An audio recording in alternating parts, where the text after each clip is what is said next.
everyone, Joe here from ActionX, and welcome to our final High School Musical, the series episode review ever. This is the last one. I am not expected to cry during this review. I'm not.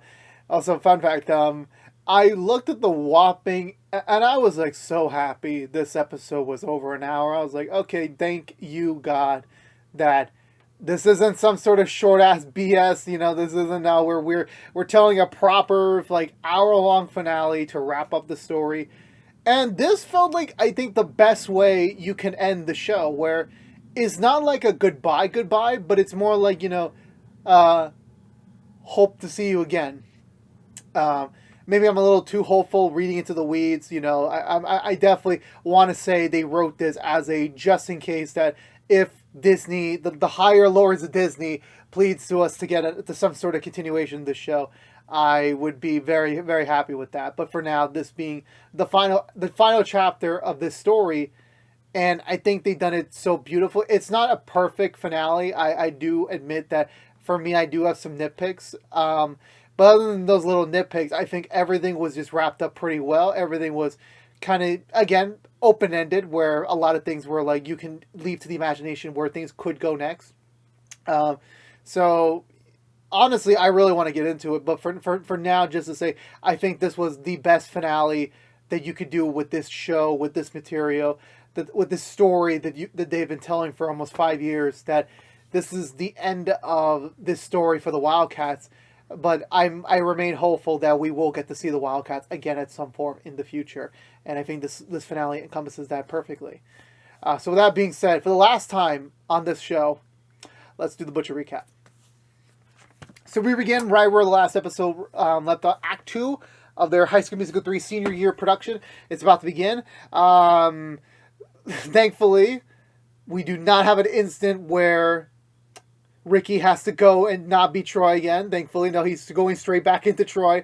Thankfully, the very emotional realization that Gina is going to go away for 6 months to New Zealand to shoot a film is still very, very strong in his heart, but he's trying to power through the best he can as he does. So as well as, with the last episode ends up with, okay, they screwed up the control console, meaning that it has to manually been done instead of automatically, meaning that Mr. Matura has to re-step in and become the savior for another High School Musical production. So that kind of takes him out of the running to be Coach Bolton for the rest of the play, which ironically he didn't even have like a single acting scene. He was morely part just in the beginning with the singing. That was about it. So who else can they get from the cast to portray Mr. Bolton at the final minute? It's actually EJ, to bring him back to the fold for one more musical. And I'm like, yeah, I had a feeling, literally this freaking promo poster like spoiled that EJ was somehow part of the play. I was like, I'm not surprised. I really am not, Honestly, this entire end of the play feel like anyone from the audience could just join the play if they choose to. Like, it's literally not the biggest deal in the world, ladies and gentlemen. It's only a High School Musical. So they're about to get in there. Gina joins in last minute. Obviously, apologizing to Ricky for missing their intermission rendezvous. And Ricky says, I know everything. I support you. You should go forward with this. You're gonna kill it out there, and leaves it at that to go perform. The Boys Are Back, which sadly we did not get a performance. We did not. It's a damn freaking shame. And I was like, you know what? Considering the fact they do not have like an army of ninjas or freaking talking cars to an extent, like the one the hoods open and close. I'm very left. Okay, you know what? Fine. Well, I will accept that, so to speak. Ricky goes out there. We're kind of catching up with the rest of the cast. EJ's in old man makeup, or at least the best man. The best one. They just put crow's eyes on it, which I'm like, you know what? It's not the worst thing in the world. It really is not. A lot of stuff happens behind the scenes, to be honest with you. I know Big Red has a little motivational speak with Ricky about just, did you do the song? And Ricky's like, nah, something else came in the way, but don't worry about it. We'll talk about it after the play's over. There's like so many things to talk about. There's like so many different directions and pull. Courtney's kind of, self down and like, because she hasn't opened the letters yet, so she doesn't know if she got into Princeton or Lewis yet, and she's just kind of rehearsing like, what if she gets into the other one, or what if she gets into this one, and then all of a sudden we get one more big cameo.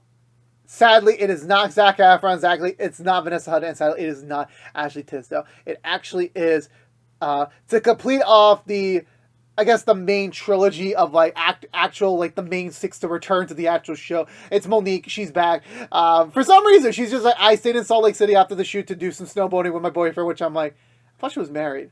Anyway, I know it's a show, but still, she's there because she wanted to see everyone perform, which I'm like, of all the. Yeah, it kind of makes sense. It really does. You know, we had Corbin helping out, I believe, Gina last season, and then we also had not Lucas Gabriel helping out Miss Jen first season. So it kind of makes sense. Like we gotta get a little bit of motivational speak, and they're talking about their future, and you know, Courtney's asking her about like, was doing the High School Musical film, was being an actress like the right direction for you? Was it the right path? Like, do you have no regrets? And she said, no, I don't have any regrets. You know, I don't regret anything about my life, you know, about my career. And, you know, I made the right choice. But you also, I know you have a lot of promise. You have a lot of potential.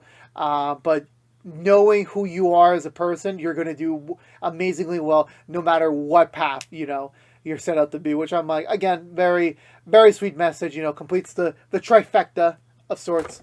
And, actually, the more I think about it, it kind of makes sense to why these three were the ones to come back. And I know, obviously, like, the other three are, like, they moved on and everything. I'm now totally understanding of that. But still, a man could dream, and maybe in the future. But it's also kind of weird, like, how close they get pretty quickly. I'm like, I love this. I really love this so damn much. So we're back to the play. They're about to switch into the pivotal picnic on the stool where Troy and Gabriella confessed that, like, yeah, Gabriella was leaving away to Stanford or Harvard. I think it's Stanford or Harvard. I forgot which one it was. One of the Ivy Leagues, basically. And again, like the second half of the entire movie, in terms of like the play now, is reflecting to what is going on in Ricky and Gina's head. Where like Gina does want to go and do the movie, but at the same time she wants to stay behind and like really, really have a true shot at like, you know, at a relationship with Ricky while they still can. And Ricky is trying to be the supportive boyfriend, but at the same time, he can't really fight for what he truly is feeling on the inside, where he is filled with regret and everything. And it's apparently when they both do the solo song, the final solo songs for the characters, where we got Gina singing "I Gotta Walk Away," which I think it was a little bit of an underrated song in the movie. I think I mentioned that when I did that solo review, but. Gina doing her own rendition was pretty good as well. I don't think we got to see too much of it. The reflection was that Ricky was talking to Mac and telling him like, "Hey, can you just make sure she's safe? You know, make sure she's safe out there in New Zealand." Which New Zealand's a beautiful place. I mean, Power Rangers been filming there for 2 decades before freaking Hasbro pulled them out. And Mac like doesn't like agree with him. He's just like, okay, like a silent okay, like, you know, just like okay. Ricky then goes up to do Scream, which this is my nitpick. I'm very like Joshua. Look, I'm not a musician. I'm really not. I'm not saying I can't even sing for shit. I can't even if you see me in karaoke night, I'm gonna destroy your eardrums. So I'm not really one. But again, it's the one for one of like when you're comparing to like, you know, the originals to this new version. Like, I understand, like, these guys are doing a different take on it. It's a different beat. It's a different message. It's a different beat. I understand that totally. This is just one of those instances where, like, Joshua Bassett did not do a good job with Scream. And that's going to sound like a controversial take. It really does. I understand where he's feeling in the moment. I don't know. It just feels like Zac Efron was the only one who could really do the scene. And keep in mind, this is also, I'm the same guy who said, like, oh, Joshua Bassett did an amazing rendition, bet on it back in the in season 2 when they did that HSM2 melody thing. I thought that was a perfect, like, he did his own take, and it even riles it. This one was like, it's a clear victor to Zac. It's like not a no-brainer. Again, I'm not trying to take it anyway from the performance. Obviously, the better parts were like Gina watching from a distance, and even Miss Jen and Mr. Maduro watching him from a distance as well. Everyone watching him, where like everyone is aware there's something in your mind that's preventing you from fully performing. And I understand, like, again, that was the message they were trying to play with the scene and everything. I do understand that. It's just like, you got one chance to do a good rendition, but like, you know, it is what it is by that point. Miss Jen makes her play debut as Miss Darbus, and honestly, once again, like paralleling these the movie scenes to now the actual show, where Ricky is in a similar position to Troy, where like he just doesn't know what his future has to hold now. Like, he has a good grasp of it, but it's not the one he really wants. And Miss Jen, obviously, you know, talking about like, you know, don't live your life full of regrets. You know, don't stop yourself just because, you know, you think you're self-doubting yourself. You know, you're gonna regret things, and obviously this is paralleling her, like making her dream to like be on Broadway, and she has the opportunity, but like, is she going to take it and leave these Wildcats behind? Even before like we get to her scene, Emmy and Danny come over to her and ask her what's next, what's going to be the next music. Which I'm like, guys, like literally, it's like you're talking about Endgame before Infinity War is even over. I'm like, come on, can we at least enjoy the ride before we start talking about what's next? Because Emmy's like, oh, what's going to be the next spring musical? And I'm like, bro, I don't even think she was even thinking about that right now. And then he's like, yeah, I'm officially going to transfer to East High so you can teach me how to be a better actress. Which I'm like, I get it, Disney, I get it. I get it. I think his name is Tim Federline. I think that's the first time I'm ever mentioning his name on the entire freaking review series. But like, I get it. You want to set up your cast for a hypothetical follow-up. I get that. Is that really necessary now? No, not really. But yeah, it's such a really great scene between them. I think this actually like sells that Miss Jen was such an underrated actress, you know, previously before the show even premiered and everything. I know, I forgot there was a little scene where like Ricky's talking to the mockumentary crew, and then he finally like said, like, he asked the question everyone's been asking, like, who the fuck are you guys? Which I'm like, unlike The Office, like, this felt more like Parks and Rec, where like, again, it was inspired by The Office. They were trying to like have this, you know, dialogue with the audience of what's going on right now, which I do understand. It's a really good trope when done correctly, and this show has done it correctly most of the time. I'm like, the way it's like, you know, like Ricky just say, who the fuck are you guys? I'm like, okay, can't come out of left field, but I'm like, okay, I guess we had to acknowledge it one time before the show ends. Okay, I admit that. I want to say, yeah, that's what we got. Oh yeah, Ricky and EJ do a scene together with EJ playing Mr. Bolton, and again, paralleling about like, you know, how things are right now between their personal life. It does make sense. Even Ricky has a scene, but with EJ before they do their scene where they talk about like, did EJ know? And EJ's like, I don't want to get involved. But yes, I did. Yes, I did, baby. Maddox is freaking out over the balloon she got from her girlfriend. She's trying to tell Jed, like, this isn't the right time. Like, you know, I'm like confused with my feelings for Ashley. She just saw me. I just saw her, like, you know, being close with Big Red again. Like, what am I supposed to do now? And Jed, being the calm little brother he is, he's like, read the note. And Maddox refusing to believe it's like, you know, just read the note. And he does, and she does so, and apparently it's her girlfriend telling her, hey, I know you have feelings for this Ashley girl. I could tell you're beginning to start to fall in love with her. So, and considering the fact that they have been like splitting apart for some time, it's best like he actually, you know, takes a step back and like lets Maddox pursue her real love, her real passions, and Ashlyn just happens to be right behind her, listening to all this, and you know, perfect timing. She goes up and she gives her the tree, a piece of the tree from Camp Shallow, which I'm like, did Jason Earls literally just like really just like cut this out of like an ancient tree, really? And it says like Ashlyn loves Gadget, and I'm like, I have to rewatch season 3 now, because did they ever set that up? I know, like, I definitely remember that Ashlyn had gotten some feelings for Val during that season, but I'm like, when did anything set up with Gadget? Like, was that like a last? I have to like in a couple years from now when we do the season 3 definitive review, I'll figure it out. I'll have to remind myself there. Where was I gonna go with that? Yeah, so eventually they admit to each other about their feelings, and they kind of like second guess themselves, like, maybe we should just stay friends. Let's not get overcomplicated. Like, it's great that we have like this like very powerful passion for each other and have, you know, maybe let's take a pause. Let's like just stay friends. But they're like, nah, they kiss, and it's really epic. Carlos comes in like really just excited over the fact that what he and Seb just did. Apparently it's trending on TikTok or something like that. I don't even want to know what the title is for that. And he sees them kissing, which I'm like, yeah, this is all finale energy where it's like, oh my god, you two are endgame. Like, I'm gonna go. This is so big, so huge. He just walks up. I love that scene so much.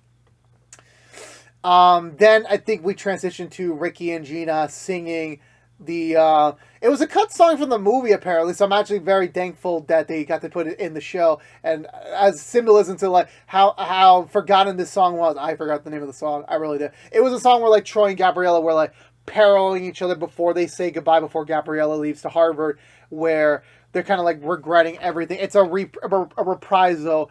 I think it's right here, right now. I'm not 100% certain. I could be wrong there. Everything I've said in the last minute could be completely wrong, so I do apologize for that. And I know I call myself a High School Musical fan, but like my memory lapsed there for a little bit. I want to. Where do we go? I think we get to the big musical number, the big finale. I don't think there's anything else I'm missing. I'm purposely dragging this out just as I know the director's kind of like delaying the camera people, which I'm like, you decided to hold a press conference in the East High Auditorium. Like, I understand you're trying to be a budget. I'm like, really, director, you can't afford like a little private city hall venue across town to make it more dramatic. Okay, well, it is what it is by that point. But I think we get to the final curtain call where they actually do High School Musical, which I'm like, it is one of the best songs in the franchise. The cast actually performed this at D23 last year. Even before they announced this was the final season, and just hearing this rendition, and again, this all like everything that they shot with this, like everyone that was ever important to the series, this is your final curtain call. You got to see the main cast, you got to see the people who weren't part of this musical, such as Big Red, Seb, EJ being a part of this too, even though it's not our musical, we weren't part of this, but we've been part of the last year or so of the shows. I'm like, we're here to this arc about. You got to see the background dancer, the new cast, when even Mac and Danny step in there. I'm like, okay, you're going a little too far here, but you know what? It is what it is by this point. There was some interjection where Big Red meets up again with the French dude from before. In terms of the French dude never had feelings for Ashley, he had feelings for Big Red, and I'm like, okay, kind of random. And Big Red's like, okay, you know what? I can't deal with this right now. I'll call you later, though. Which I'm like, okay, cool. But Big Red's a player now. He's a big player. And again, the fact that once again, instead of doing a one from one to the movie, they did their own version of it.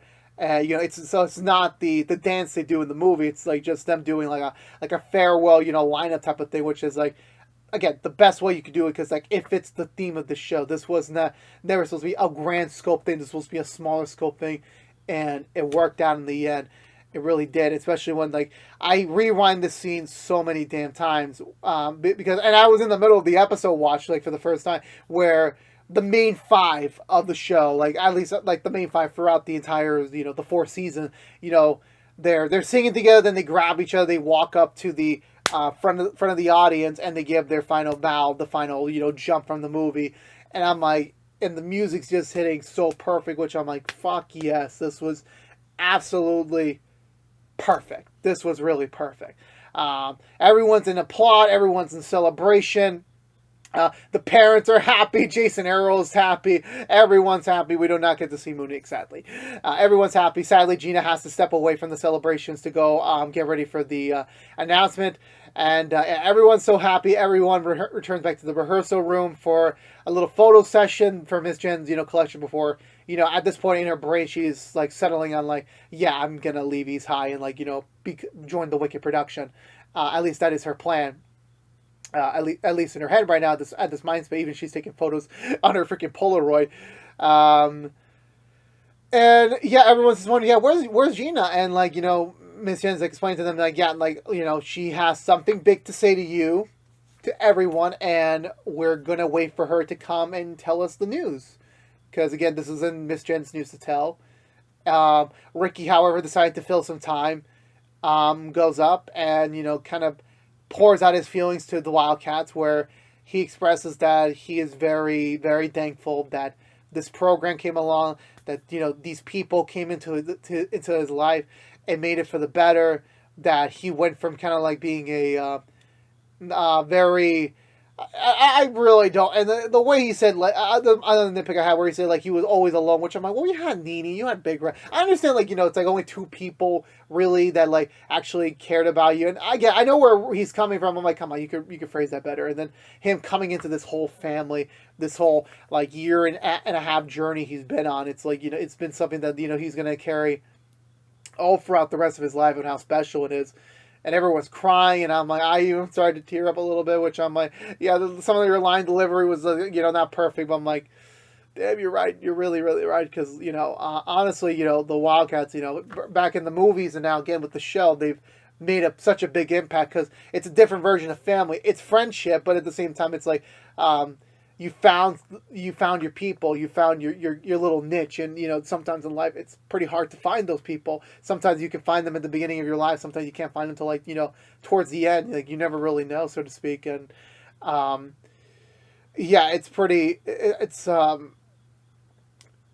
I still can't believe how much Ricky's words affected us. And then Gina comes in her dress. She announces to everyone, yeah, I'm gonna leave to New Zealand for 6 months. I won't be here for the second half of the year. I'm gonna shoot Romeo and Juliet, and it's such a big deal. And obviously Ricky's trying to, like, support her. Make sure, like, that she's got the right people in her corner. Like, that she should do this. It's what she's always wanted, and she needs to go. But at the same time, Gina's also giving her speech of, like, how much, like, before she came to East Side, she'd have to be so many different people to hide her true identity, so that no one can really relate to her. No one can really be her friend. No one can really want to be in her life, so she can defend herself. It's a defensive mechanism. And then coming here, meeting Ricky, meeting the Wildcat, meeting Miss Jen, has made a profound impact on her life that she wouldn't have imagined, being the understudy to Gabriella 1 year ago to now being a lead in a movie, and now the lead of the school play is, like, something that she never really anticipated. And she loves them all like a family, especially Miss Jen. She considers her like a second mom, which I'm like, I think everyone in the fucking group, like, I apologize for my language, considers her like a second mom, because, like, of how supportive she's been, because she comes from them. She's the same thing like them, like, someone that's really not had the best, support system growing up, that she decided to be that support system that these kids really need. And yeah, they're all crying. They're all, like, just, they don't want to say goodbye to each other. Even Maddox comes in and says, like, yeah, I'm going to New Zealand too. I'm joining the cast of I'm joining the crew for the move for Romeo and Juliet. And, obviously her and Ashlyn just had this big romantic scene, and they're also like, yeah, no, you got to do your own thing. Of course, you got to go forward and, like, actually fulfill your dreams. Yeah, Gina heads off to go do the performance. Obviously now Ricky's filled with regret, because, like, he never got to say I love you to her, and now he's like, what do I do? And then here comes Emmy once again saying, he's like, so is there going to be a spring musical? Which I'm like, Emmy, shut up. Shut up. Like, now's not the time to talk about the next musical. I get you'll get your time. You'll get your time to shine. Yeah, so they decide, what, screw it. If Gina's going to make this life announcement to the rest of the world, we're going to be there as well. So Ricky gets his guitar, runs to the auditorium. The other Wildcats back in their civilian gear go to, like, witness Gina, like, announcing the next big stage of her career, the next big stage of her life. Live in front of them. That's what they want to do. Gina heads over there, is about to sign the contract to announce she will be joining the cast of Romeo and Juliet. At the same time, Mac also announces on his Instagram page that he will not be starring in Romeo and Juliet. He decided to take a step back from acting to go pursue very local activities. Let's just say that. We'll just leave it vague as that. Gina's about to announce everything. She then sees the Wildcats, actually getting into the back room, like, watching her, like, about to make this, like, life changing announcement. And then you also have Ricky coming in the last minute singing. I think it was the puppy love song that they sung, or a little bit like a different verse of it. And, again, expressing not just how much he loves Gina, but also how much the Wildcats love Gina. Like, they are her family. That they are here for her, no matter what, no matter where she goes next, no matter what happens next. That they will always love her to the ends of the earth. And I'm like, again, like, so freaking, it's felt in the emotion and in the song that, like, yes, this is a family. This is a genuine group of people that actually do love each other. They do care about each other, and it's honestly, like, the best feeling in the world to, like, see that out of everyone to do so. obviously Gina is like enamored with this, like she's so blindsided, but she tells them the truth that, okay, wait, hold on, guys, I'm not actually going to New Zealand. Talk to the director. We've convinced her to move production here to Utah, which I'm like, honestly, Utah's a pretty cheap state as well, so they should have done this in the first place. I don't even know why the hell they even wanted to go to New Zealand. Again, New Zealand's beautiful, but like, if it's not Hobbit or Power Rangers, I don't want it. I really don't want it. Or Thor. We don't talk about Love and Thunder right now. So they announced it. Also, they announced like, yeah, we don't have a male lead right now, but we'll eventually, we'll get back to you on that. But yeah, so Gina signs the contract. She will be staying in Utah for filming not just both the movie, but also staying behind for the second half of her junior year and participating in the spring musical. And she's like, okay, whatever you want, kid, because I don't got Mac anymore, so I got no one else. I got no one else to like suck up. So everyone's excited. Miss Jen also announced that yes, she will be staying at East High. East High is her home. She needs to continue shepherding the next generation of Wildcats. Afterward. I forgot before we even forgot. I got so emotional with Ricky and Gina that I completely forgot that. Yeah, Seb also announces that. Yeah, my dad knew I was gay since I was 2 years old, which I'm like, okay, kind of cap, but you know what? At least him and Carlos get to have their housewives tour, or whatever the heck that Carlos called it. Ricky also gets Mrs. Porter's respect, saying that, okay, you had some guts, kid. You had some guts.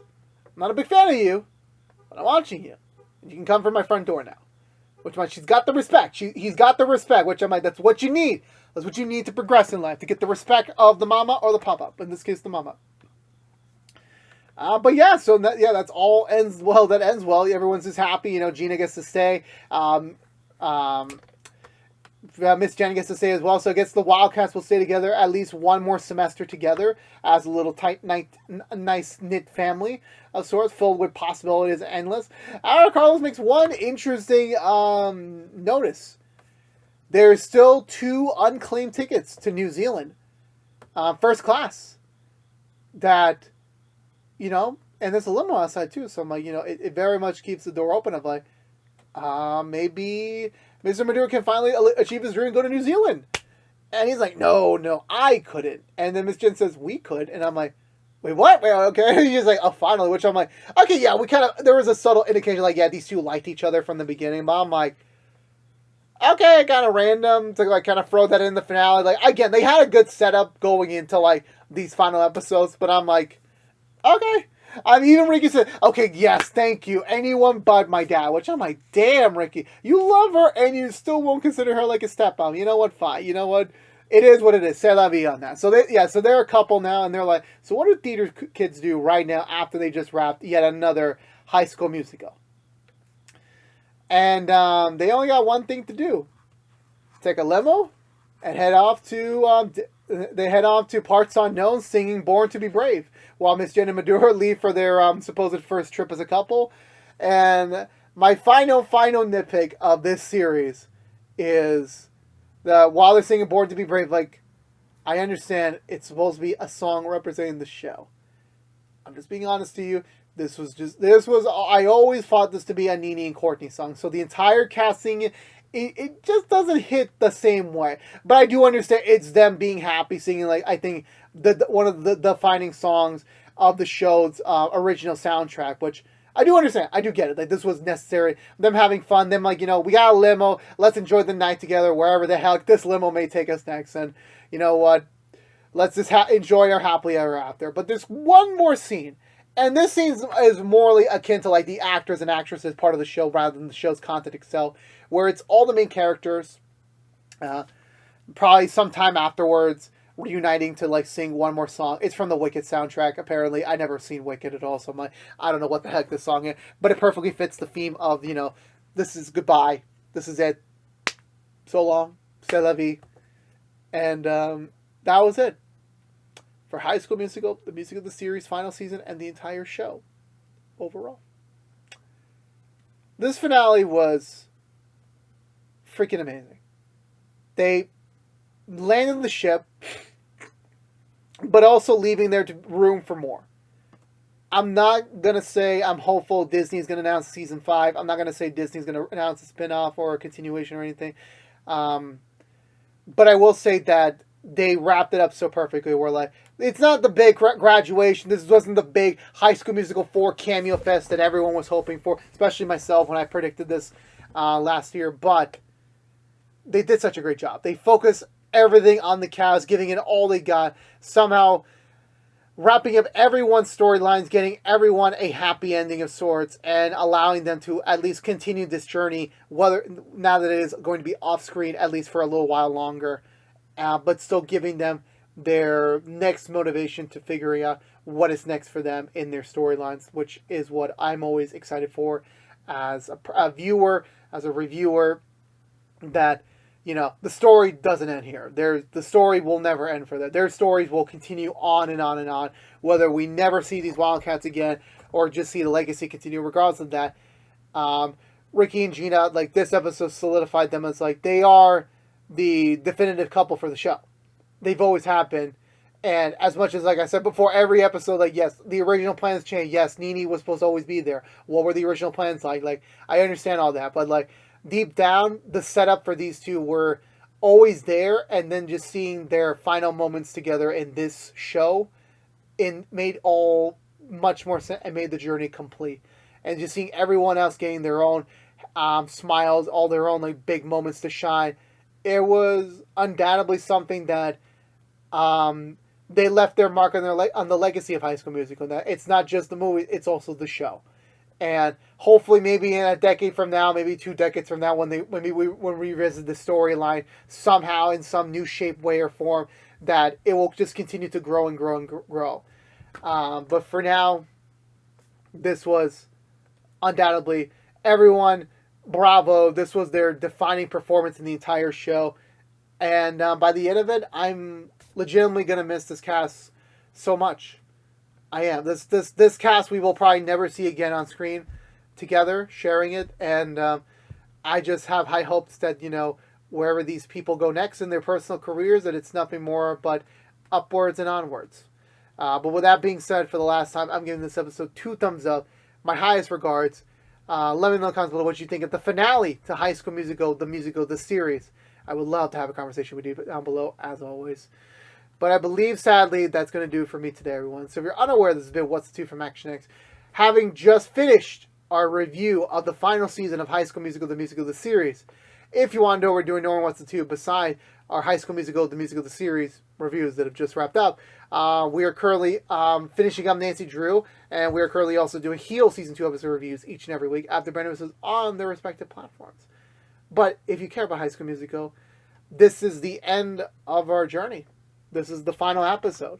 We're not quite done yet, of course. Next week, we're at some point, we're going to be doing our Season 4 non-spoiler review for anyone who has yet to catch out the full final season of High School Musical, which is now fully streaming on Disney+.